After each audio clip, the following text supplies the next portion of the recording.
Secretary Roque, paniwala po ako na isa ho kayo sa magaling na abogado. At hanggang ngayon po, mataas po respeto ko ho sa inyo.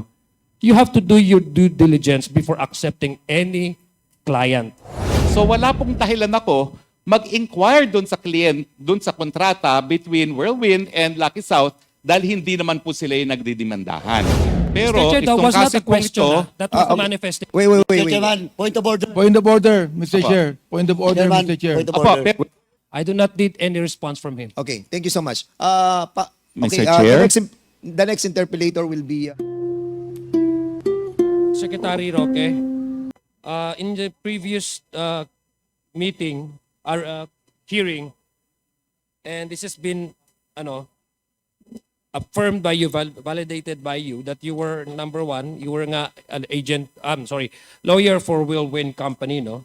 So whenever you represent... I was an agent. I was a lawyer Oh, sorry, for yes, Whirlwind. correct me. I'm wrong. I was wrong about that. You're a lawyer of Whirlwind Company. And whenever you represent Whirlwind Company in relation to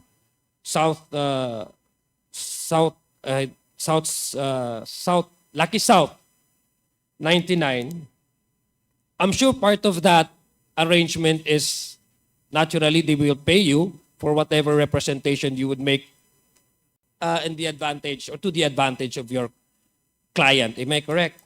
Well, hinire po nila ako para sa kaso. So, I do not have a general retainers with them. I have a specific agreement to handle the ejectment case, no? Which started in the RTC of Angeles, and then we elevated the case to the Court of Appeals. So you never asked by Whirlwind Company to do extra services to their client because according to you, you're limited to that particular case? Yes po, as soon as So we bakit signed po? the client engagement memo, we were limited to handling that ejectment case. So bakit ho kayo nandoon sa meeting and why did you do some follow-ups? Well, as I said po, nung time na nag-meeting kami, hindi pa po kami hired officially for any legal engagement.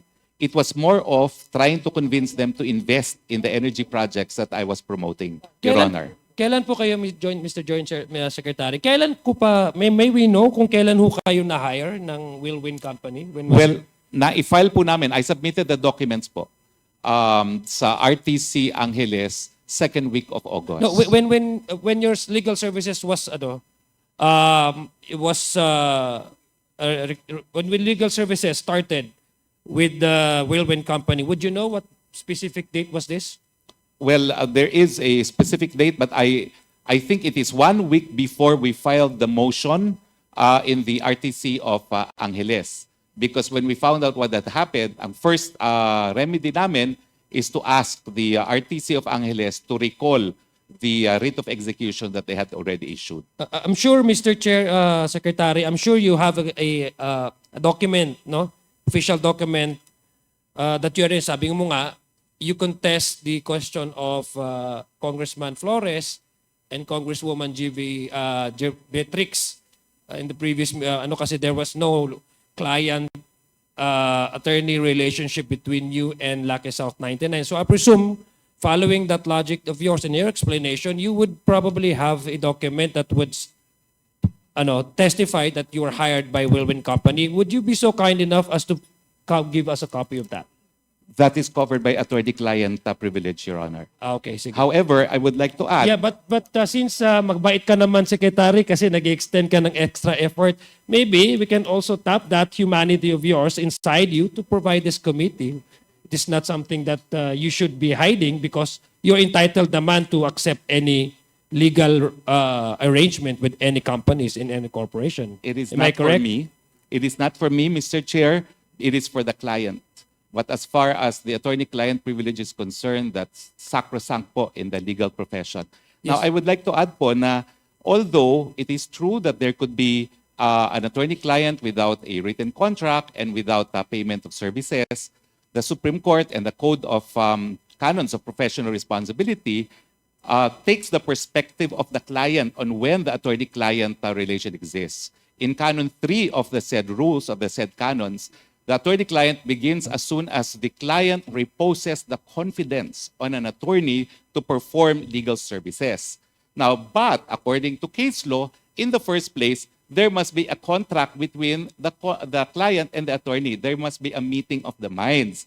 Kaya nga pong sinasabi ko, although I represented an agent of Lucky South, that did not make Lucky South my client. Para rin po yung, since mga airlines, merong silang mga handling agencies, pwede kong maging kliyente ng handling agency na hindi ko magiging kliyente yung airline itself. No?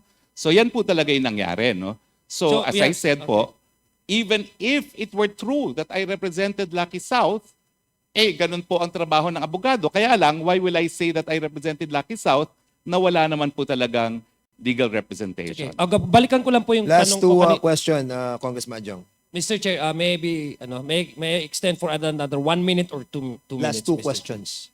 Two questions, okay. Sige. Kala ko 2 minutes na, 2 questions. So, balikan ko lang po, Mr. Chair, sa Secretary. So, roughly, kung marirecall nyo po, kailan po kayo na-hire ulit ng Wilwin Company? This is a week prior to the filing of your case in, 1 week before po, When was prior. this? When was This this? is the first week already of August. August of what year? Of 2023. 2023. Okay. So, it's a good thing, Mr. Chair, that you've mentioned about that.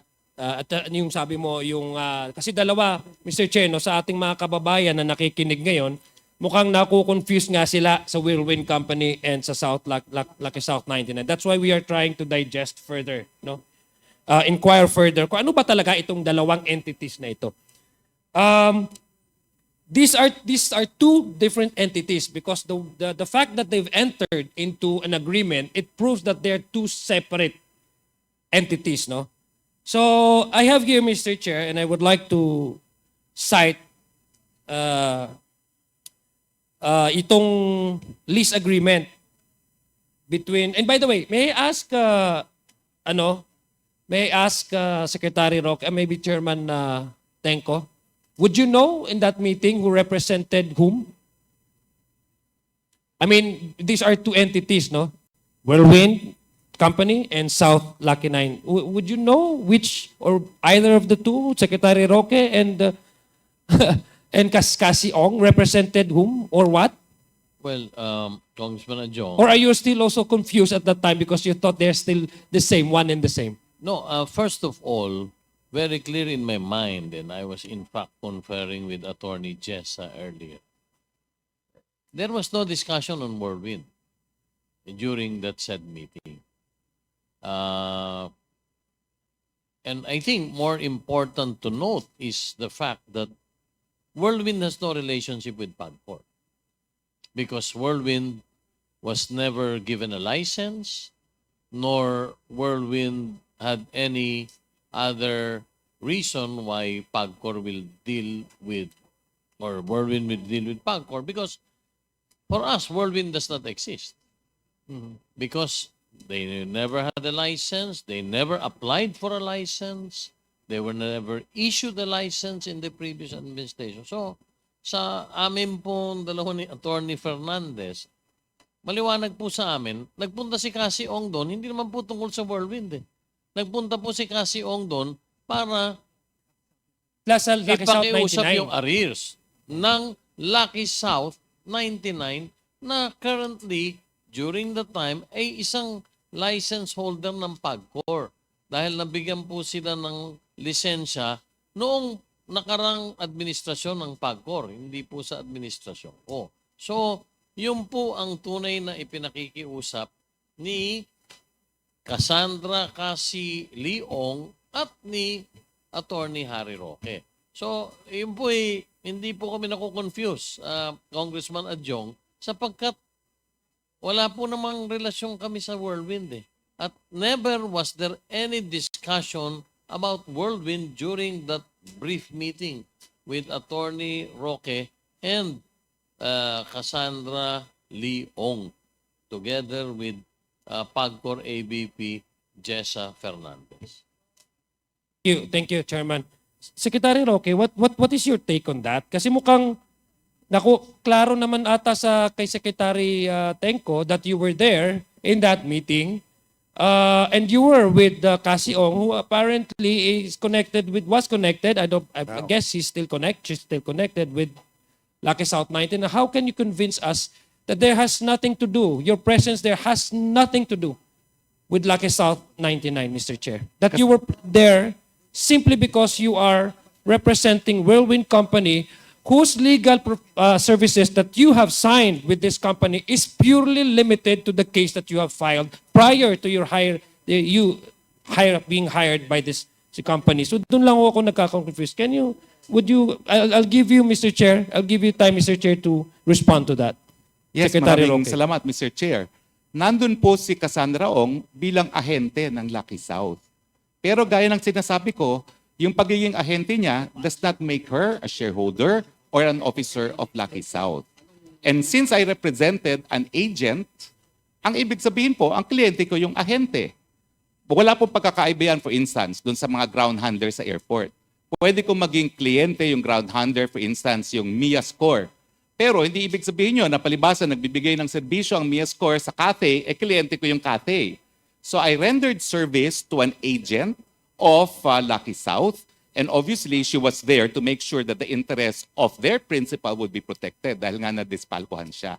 So the answer is, Cassie Ong was there as an agent. And in fact, in the rules of PAGCOR, kinakailangan magkaroon sila ng representative, an agent who will represent the different licenses with PAGCOR. And it is not a requirement that the agent becomes a shareholder or an officer. In fact, after that meeting was when Sandra Ong became a representative of Lucky Star.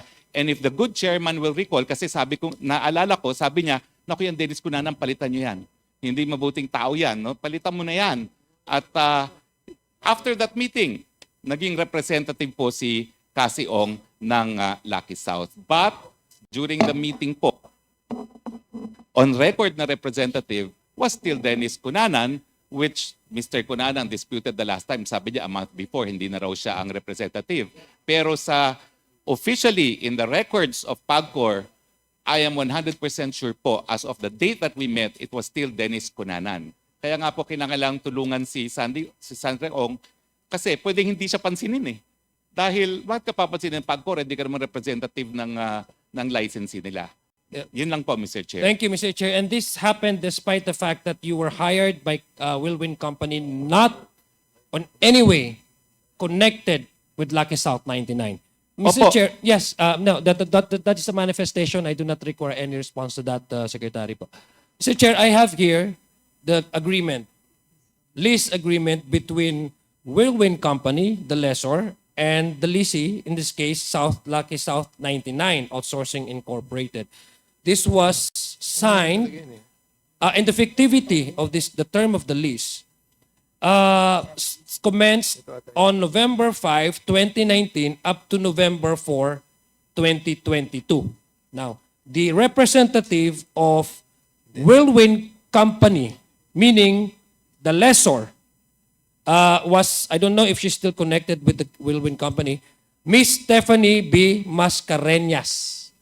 And the lessee, in this case, Lucky South 99 Outsourcing Incorporated, is Miss Catherine Cassandra L. Ong. So this is the same person, an individual, na nandoon po sa meeting nung nangyari po yung pag-uusap na yon with PAGCOR Chairman Altenco. Now, what is peculiar, Mr. Chair, is prior to the expiration, the term of the lease, which is November 4, 2022, and this is the first, there was a subsequent lease that took place. No? Same two parties, Whirlwind Corporation and Lucky South 99 Outsourcing Incorporated, and the lease agreement, the term of the lease, will commence on January 1, 2021 up to January 1, 2024. So ibig sabihin po, Mr. Chair, nag-overlap, hindi pa po sila nag-expire ang term of, nag-lease uli sila. Ganun ho sila ka-confident sa bawat isa. Yung trust and confidence is too high that even prior to the expiration of their lease, they already signed a subsequent lease agreement again. What is so peculiar and so maybe perhaps that attracts this committee's attention is that Miss Catherine Cassandra L. Ong, who represented Lucky South 99 in the first lease agreement contract, is now representing Whirlwind Corporation. And the one that signed this contract represented Lucky South 99 Outsourcing Incorporated is now, this time, Miss Ronilyn Baterna. So makikita nyo po, kaya po kami nako-confuse that these are two entities, corporations, and yet the person running these companies are one and the same. So andito po, Mr. Chair. Nung unang list, Cassandra Ong, sa lessor, Whirlwind Company, Stefan Mascareñas, Whirlwind Company, lessor siya, Catherine Cassandra Ong, Lisi, Lucky South 99, tapos sa pangalawang kontrata, nagpalit. Si Miss Sandra Ong naman ngayon ang lessor. At ang Lisi is Miss Ronilyn Baterna, Mr. Chair. And also, it is quite, parang nakaka-striking din yung isa sa sa dokumentong ito that this was signed by the same lawyer, Attorney Maria Gracia Dioco. Same po. Same ang nag-notarize po ng dokumentong ito.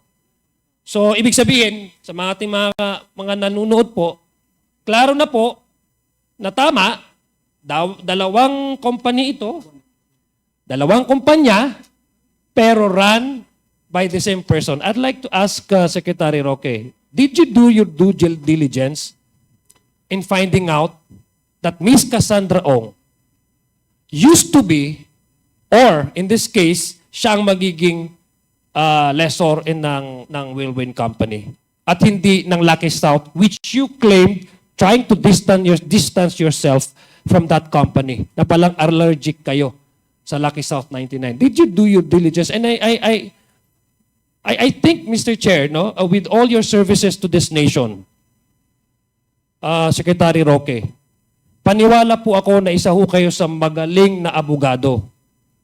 At hanggang ngayon po, mataas po respeto ko ho sa inyo. Pero basic lang po, no? Rudimentary. I think this is being taught in law school. You have to do your due diligence before accepting any client.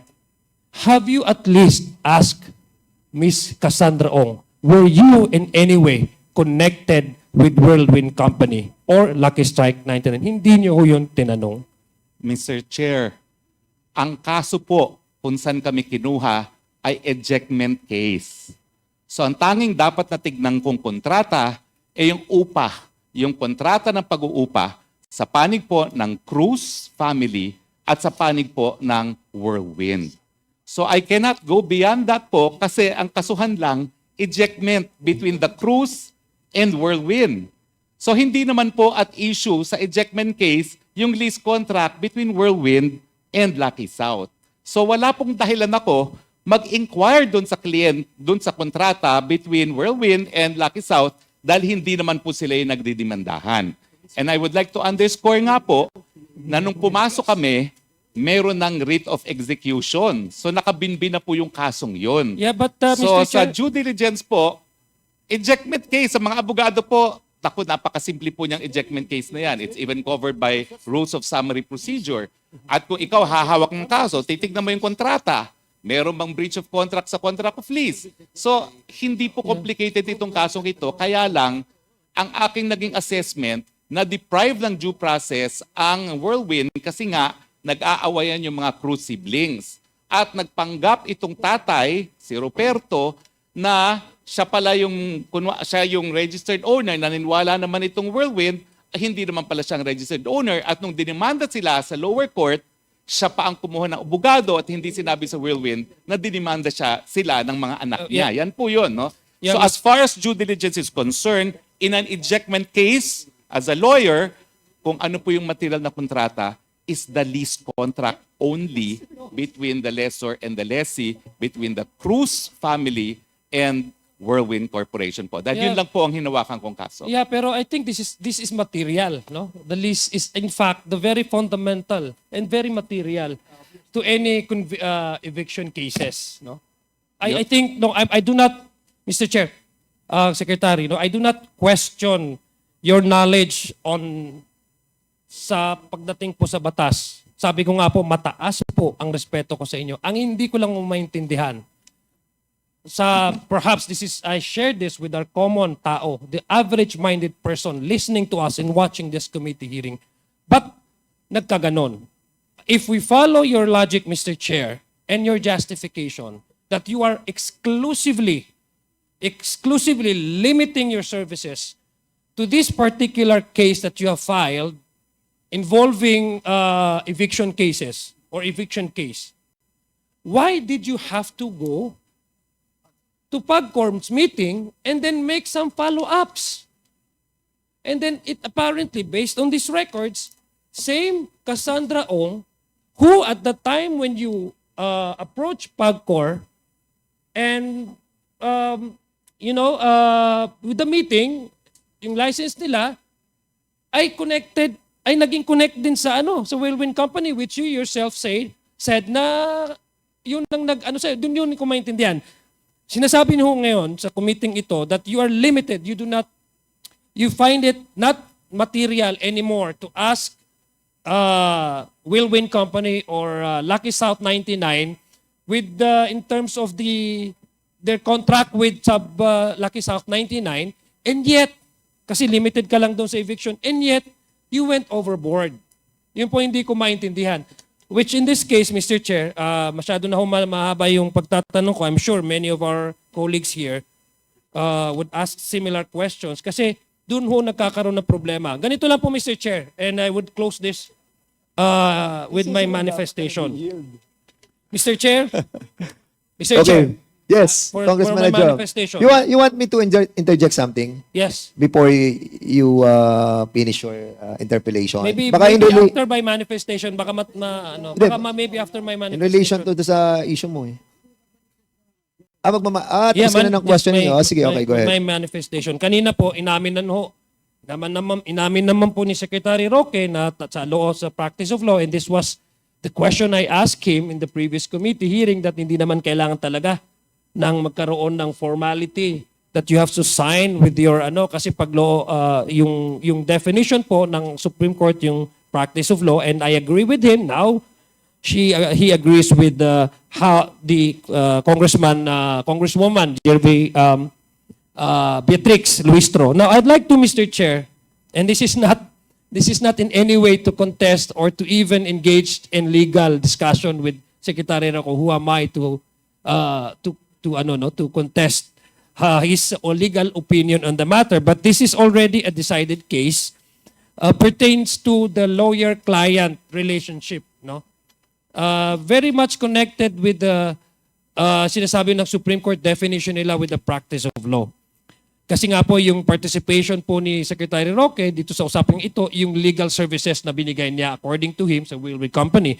And in Burby versus Magulta, sinabi po, a lawyer-client relationship was established from the very first moment complainant asked respondent for legal advices regarding the former's business. To constitute professional employment, it is not essential that the client employed the attorney professionally on any previous occasion. It is not necessary that any retainer be paid, promised, or charged. Neither it is material. Tingnan, Mr. Chair. And with this new development that we learned na dalawang entities, similar persons running these companies, whatever explanation that we have from Secretary Roque, the bottom line, Mr. Chair, is it benefited a lot Lucky South 99, which is far from the legal services he was offered and accepted by him between himself, Mr. Chair, and Whirlwind Company. Thank you, Mr. Chair, for Okay, that Mr. opportunity. Chair, Marami pong salamat, Mr. Secretary Chair, Roque, if you please, sa inyong response. Mr. Chair, Thank you. Mr. Chair, could I briefly just cite also a case? Yes. You have 2 minutes. Okay, go Okay. ahead. I do not dispute that case po kasi sinasabi lang noon hindi kinakailangan magbayad ng attorney's fee, hindi kinakailangan magpirmahan. Pero Mr. Chair, that itong was not kaso a question. ito, That was the manifestation. Wait. Mr. Chairman, point of order. Point of order, Mr. Apa. Chair. Point of order, Chairman, Mr. Chair. point of Apo, order. Wala mo nang... This chair is speaking. Okay, Wait. what's the pleasure of Congressman Adjong? That was a manifestation, Mr. Chair. It wasn't a question. So, So no... with all due respect po to Secretary Roque, whom I still respect, I do not need any response from him. Okay, thank you so much. Mr. Okay, Chair? the next interpellator will be Congressman Paduano. Congressman Mr. Busita. Chairman. But for the meantime, I- before we proceed, the chairman would like to acknowledge the presence of Congresswoman Marisa Del Mar Magsino and Representative Agustina Dominic Dichetina C. Pancho. And also our Secretary General, Sir, Reggie Velasco, you are so welcome in this committee. Pagcor, may tanong lang ako kay Attorney Fernandez, Attorney Maris Fernandez. Kasi with all your documents that you have submitted here, nakita ko yung Lucky South 99 outsourcing. Dalawang dokumento to na merong structure. Is this a requirement for applying for the license? Yes, sir. One of the requirements po is the organizational chart. Organizational chart. At sa organizational chart, napansin ko, yung Lucky South 99 Outsourcing Incorporated, nakalagay dito yung unang presidente, si Shang Li Ji, and then si Catherine Ong, yung corporate secretary, and then si Dennis Cunanan, yung corporate communication and government relation. Is this correct? Yes. Yes, sir. So, Yes, Mr. Chair. is this accurate na paano nyo nabe-verify yung mga structure ng organization? Sir, for that purpose po, yan pa lang po yung pinapakita nila during the application period. And then, tinitingnan po yan kung sila yung sumasama sa monitoring team natin, kung sila po talaga yung naggagawa ng mga ganyang functions based sa organizational Or chart. like for example, in this one structure, organizational structure, the name of former Secretary Roque was written on this organizational chart. And this was certified true copy, signed by you. So, you vouch for the authenticity that all members or all official of this corporation is legitimate. Okay, sir. So, sa pagkaka-certified true copy po niyan, sinertify ko po ito na yan po talaga ang pinasa ng Lucky South 99 Incorporated in their new application po for an internet gaming license. So, hindi pa po yan na-verify, and we would like to clarify that that application po was denied by PAGCOR. So, okay. So, in part other lang words- po yan ng requirements. So in po other nila. words, this application that was filed by Lucky South was denied. Yung outsourcing na denied. Yung incorporated na, sir. Yung wala na po yung Lucky South outsourcing. 99 Outsourcing Incorporated. Yes, This sir. was denied. Yes, sir. And then, ang naaprubahan natin, yung Lucky South 99 Corporation. Bali, sir, ang una niyang pangalan po sa PAGCOR noong 2019 to 2023, sir, is Lucky South Outsourcing Lucky South 99 Outsourcing Incorporated. And then sa pinasa po nila na bagong SEC documents this year, Lucky South 99 Incorporated na lang Okay. po, sir. So, Secretary Larry Roque, and you have denied this, na nakalagay po tayo doon sa Yes, Your structure, Honor. no? You denied on Yes, this. Your Honor. And as a matter of fact, medyo this corporation hindi na aprubahan ng PAGCOR. Yes, Mr. Chair, tama po. Okay. So, before I recognize Congressman Chairman. Abante ba o si ano? Chairman, ano lang po, Ikaw muna. ito lang po kasi Sige, you are recognized. Go ahead. Sige. this is just a short rejoinder or going back to my manifestation kanina po after your opening remarks. Mr. Chairman, upon reading the reply of Ronaldo Cruz and Nela Cruz de Guzman, dito po, they mention about malicious accusation of former Secretary Harry Roque, with regards to the contract between the siblings and of course the whirlwind. So Mr. Chairman, with that, again, my manifestation a while ago that most probably this hearing will not end today because we have, with this letter, Mr. Chairman, I move that we will invite again the Cruz family because they have their letter refuting the malicious accusation, quote-unquote, of Secretary Harry Roque, Mr. Chairman. Okay, Former we will Secretary. serve in the pleasure of these two committees, and of course, if the motion is this a motion? My motion is to invite, Mr. Chairman, The Cruz family. yeah, the Cruz family. Second, Mr. Chair.